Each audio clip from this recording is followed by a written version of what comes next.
Hello, I'm Dr. Gracie Christie, a Florida doctor and a proud mother of 5. As a radiologist, I use ultrasounds to help care for pregnant mothers and their babies. I want to discuss Amendment 4, an extreme abortion amendment on Florida's November ballot. Amendment 4 would change Florida's constitution to allow abortions at any time throughout the pregnancy, for almost any reason.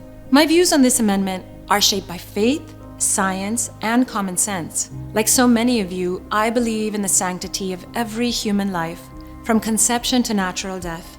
So I oppose Amendment 4. But even voters who don't share those views will have many reasons to vote no on Amendment 4. Amendment 4 is deceptive and dangerous.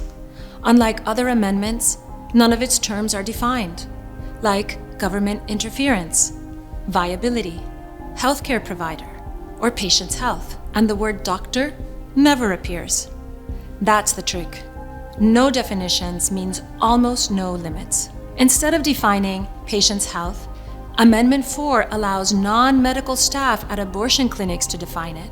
That means even minor issues like stress will lead to late-term abortions. You see, Amendment 4 goes far beyond Roe v. Wade. It blocks any law that protects the unborn at any point during pregnancy. As a physician and a mom, I know that minors can't receive Tylenol without parental consent, but with Amendment 4, they could receive an abortion without parental consent. That's shocking, but it's a fact. Amendment 4 overturns Florida's existing parental consent law by replacing consent with notification and making abortion the only medical procedure that can be performed on a minor without a parent's permission.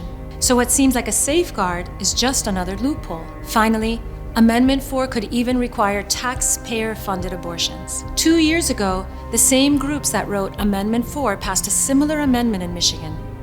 These groups are now using that amendment to sue Michigan to force taxpayers to fund abortions. If Amendment 4 passes in Florida, they will try the same thing here.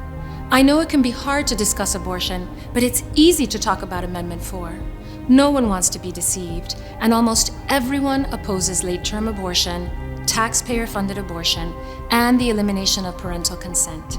Anyone who opposes any of these things should vote no on Amendment 4. Christ said, "Whatsoever you do for the least of my brothers, you do unto me." The least among us have never been more vulnerable. Join me, stand up, and speak out, so every Floridian knows to vote no on Amendment 4.